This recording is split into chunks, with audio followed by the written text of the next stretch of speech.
The government's attempt to address gang violence in Gauteng being overshadowed by anger and frustration. The acting police minister Firoz Cachalia's engagement in Sophia Town was meant to bring communities and law enforcement together. Instead, some residents and media were asked to leave the meeting. Community members say they're not asking for another briefing or political showcase. They want genuine dialogue and transparency and then urgent action. It comes amid a huge spike in gang-related shootings. 4 people have been killed in Reiger Park and 2 teenagers in Westbury. Newzroom Afrika's Veronica Makhoali joins us live now. Veronica, good afternoon. Clearly people very angry and frustrated there. Absolutely, Stephen. I wish I was giving you this report to tell you essentially what was taking place inside the room and the engagement with residents and what was being said. But we were told to leave the room. But in fact, it wasn't just us. Some community members as well felt as though this meeting happening behind closed doors doesn't really speak to the lived experience. Many of them saying that they wish this was their platform to air out their grievances and what essentially it's like living in the trauma and the terror of a gang-riddled community. But very quickly, Stephen, I'm going to bring in the Executive Mayor of Johannesburg, Dada Morero, who was in fact part of the engagement. And perhaps, Mayor, you will be able to tell us the sentiments that were shared by some of the residents. In fact, there was a councillor, Auntie Bev, who walked out of that room with her eyes teary and choking back tears. I can only imagine some of the trauma and the lived experience that was essentially told to you by residents. Just walk us through that as well.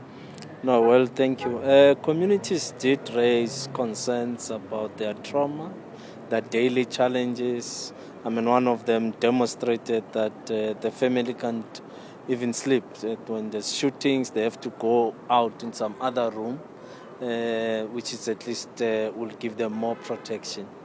So those are the challenges that we have in this area. And the minister, of course, with the team, have made certain commitments to help us deal with organized crime and gangsterism, because the sense that we're also getting is organized crime. It's not just gangsterism, it's organized crime that needs to be confronted. We've also agreed with communities that it is important that they themselves also play a particular role in helping us and helping the police in particular to deal with crime. The third aspect, we have agreed that the social ills in the community that requires to be addressed. They raised an issue around housing and human settlements, which is a problem, and it's a function of the municipality. We have noted it as something that we need to respond to in addressing this problem. I do know that a few years ago we did do some repairs and maintenance in the flats, but more needs to be done. They are complaining that they're overcrowded. You find 20 people in one flat, which is a problem, which contributes to some of the social ills that we are faced with. So I've then agreed that the city of Johannesburg will have to deal with that issue, including dealing with sporting facilities, which the community feels that if these children have access to sporting facilities and all sporting disciplines, not only soccer, it might contribute towards lessening the impact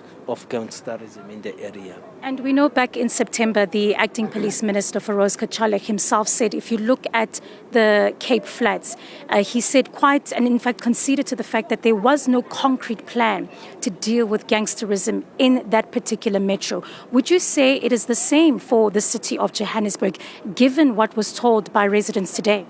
Well, I think the minister did say today that the strategy that they've developed now stands a better chance to help us to deal with gangsterism in the area.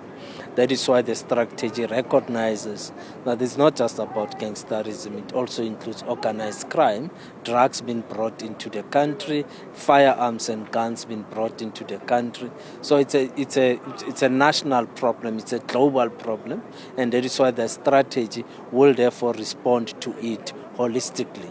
But the element of dealing with social ills becomes very important because it's issues around employment opportunities, training opportunities and skilling for the young people, facilities, whether sporting, etc., would also contribute to building a whole community, because the challenge is not only gangsterism, it's lack of those facilities, which we are also committing as the city to improve in that regard. You know that we are also also concluding a multi-purpose center just in Sophia Town, swimming pool. It will have other activities for young people to take advantage of. And what good is a swimming pool and a multi-purpose center when it's these teenagers that are essentially targeted by these gangs? What good are these facilities when, in fact, that could just be another hub where these gangsters could operate? I mean, what concrete plans is needed for an area like Westbury? In fact, where we are right now, it's just 700 meters away from where those 7 teenagers were shot by other teenagers. So essentially, Mayor, how do we remove guns from the hands of children? Well, removal of guns will continue. The police will go. They will continue to do raids. As I said, their strategy is now responding. As they said by the minister, it's a national problem, and therefore they are responding. But don't undermine the fact that sporting facilities and activities can help change a community. They will. You know that we don't have a swimming champion coming from Johannesburg. Maybe we might have into the future because we've put a facility there. Let's get young people to be trained in swimming. We may be shocked tomorrow that Westbury can produce a swimming champion if all of us put the efforts there and ensure that we guide these young people, coach them in sporting activities, create training and skills for them so that they can get employment opportunities and creation of entrepreneurs. I once said that there's a lot of mechanics here, but we don't structure them properly, invest in them. So we hope that in our program in the city, it will help us to structure motor mechanics here, invest in them, and ensure that we create entrepreneurs out of them. All right. Well, thank you so much for your time. Stephen, that was, of course, the Executive Mayor of Johannesburg, Dada Morero, speaking to the realities on the ground and, of course, the socio-economic challenges faced not just in this community of Westbury, but it's a national crisis. The fact that there is a lack of, development within youth programs, the socio-economic challenges faced by households, housing challenges, all of this essentially making the perfect environment, the perfect storm for gangsterism to thrive. And that's exactly what, this community in Westbury shows. And it is something that has been raised. But ultimately, Stephen, what residents are looking for are essentially decisive actions and not necessarily, looking to take response after the crisis, after the shooting, after 4 children, were shot and killed in broad daylight. We will, of course, continue to monitor the situation, but there is, as well, as you've mentioned, a lot of frustration on the ground from residents who were not able to be part of this